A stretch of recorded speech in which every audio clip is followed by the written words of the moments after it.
Durante a guerra, os engenheiros de aviação alemães propuseram um grande número de projetos de aeronaves diferentes, e estes variavam de design mais ou menos ortodoxos a design desesperadamente super complicados, radicais ou mesmo impraticáveis. E um desses projetos foi um empreendimento privado da Focke-Wulf, geralmente conhecido como Triebflieger. A aeronave deveria usar um design de asa rotativa para fornecer a sustentação necessária. Dado o início tardio do projeto, em 1944, e o agravamento da situação de guerra para a Alemanha, a aeronave nunca sairia do papel e ficaria apenas como uma proposta.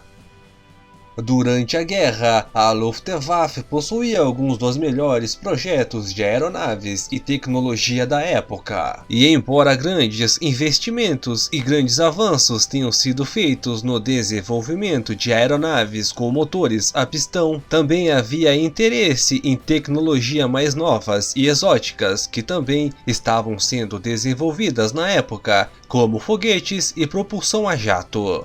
Como alternativa às aeronaves padrão com motor a pistão, os alemães começaram a desenvolver motores a jato e foguetes, o que lhes permitiu construir e colocar em uso aeronaves mais avançadas movidas por eles. E estes foram usados em pequenos números e tarde demais para ter qualquer impacto real na guerra. E geralmente é menos conhecido que eles também mostraram interesse no desenvolvimento de motores ramjet. Os ramjets eram basicamente motores a jato modificados que tinham bocal frontal especialmente projetado. Seu papel era ajudar a comprimir o ar que seria misturado ao combustível para criar empuxo, mas sem o compressor axial ou centrífugo. E embora isso seja, pelo menos em teoria, muito mais simples de construir do que qualquer motor a jato padrão, ele não poderia funcionar durante a decolagem. E assim, uma usina auxiliar era necessária, e deve-se, no entanto, notar que esta não é uma tecnologia nova, e de fato existia desde 1913, quando um engenheiro francês chamado René Lorin patenteou o tal motor. E devido à falta de materiais necessários na época, não foi possível criar um protótipo totalmente operacional e levaria décadas até que um ramjet construído adequadamente pudesse ser concluído. E na Alemanha, o trabalho em tais motores foi realizado principalmente por Helmut Walter durante a década de 1930. E embora seu trabalho inicial fosse promissor, ele acabou desistindo de seu desenvolvimento e mudou para um motor de foguete. A empresa Focke-Wulf, sempre interessada em novas tecnologias, mostrou interesse no desenvolvimento da ramjet em 1941. 2 anos depois, a Focke-Wulf montou uma nova estação de pesquisa em Bad Eisen, com o objetivo de melhorar os motores ramjets já existentes.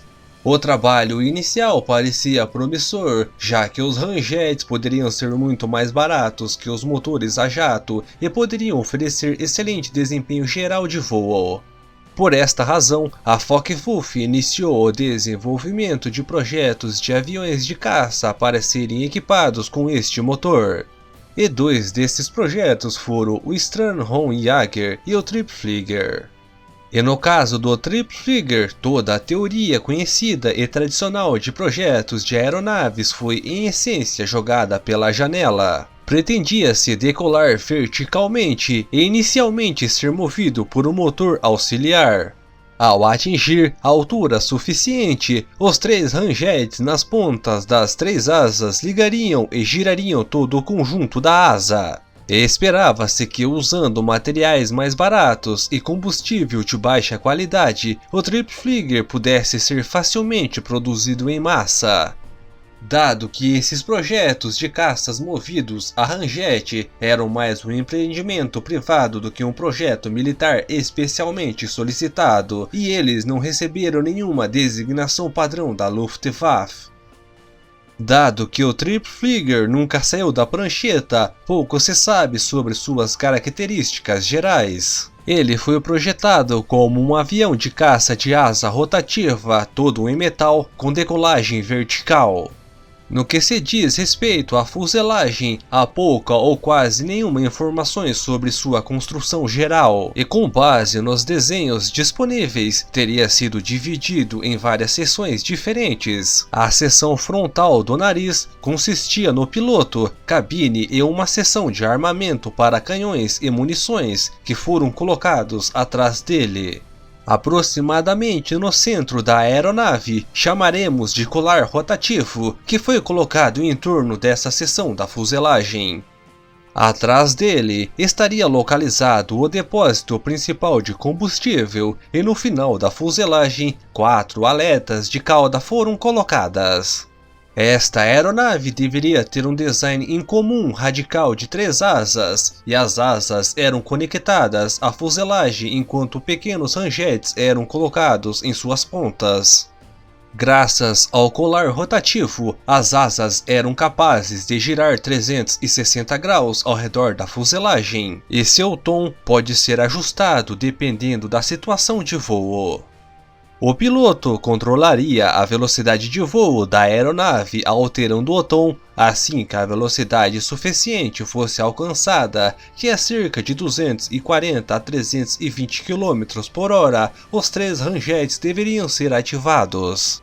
O diâmetro total das asas rotativas era de 11,5 metros e esta aeronave incomum deveria ser movida por 3 rangetes capazes de fornecer cerca de 840 kg de empuxo cada.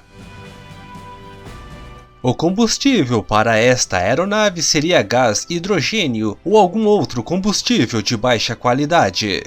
A velocidade máxima estimada que poderia ser alcançada com esses motores era de 1000 km por hora. E a principal desvantagem dos rangetes, no entanto, era que eles não poderiam ser usados durante a decolagem, então o motor auxiliar teve que ser usado em seu lugar. Embora não especificado o tipo preciso, pelo menos 3 motores diferentes, incluindo jato, foguete ou motores a pistão, foram propostos. No nariz da fuselagem, o cockpit do piloto foi colocado, e a partir daí, o piloto teve uma boa visão geral dos arredores. O principal problema com o design desse cockpit era a visão traseira insuficiente durante o pouso vertical. O armamento consistia em 2 MK-103 de 30mm com 100 cartuchos de munições e 2 MG-151 de 20mm com 250 cartuchos. E os canhões foram colocados na lateral do nariz da aeronave, e os containers de munições sobressalentes foram posicionados atrás do assento do piloto. Apesar de sua aparência futurista e dos materiais de construção baratos que teriam sido usados em sua construção, nenhum Triple Flieger jamais foi construído. E os documentos desta aeronave foram capturados pelos americanos no final da guerra. Os americanos inicialmente mostraram interesse no conceito e continuaram experimentando e desenvolvendo por algum tempo depois. O design geral do Triple Flieger era incomum para dizer o mínimo, era um conceito completamente novo de como levar uma aeronave ao céu. No papel, e de acordo com os engenheiros da Focke-Wulf que foram interrogados pela inteligência aliada após a guerra, o Triple Flieger oferecia uma série de vantagens sobre os projetos mais ortodoxos. Porque toda a aeronave deveria ser construída com materiais baratos e poderia atingir grandes velocidades e não precisava de um grande aeródromo para decolar e etc. A principal questão em relação ao design geral do Triple Flieger é se ele seria capaz de realizar com sucesso qualquer tipo de voo, especialmente devido ao seu projeto radical, não testado e super complicado. Esse era um grande ponto de interrogação.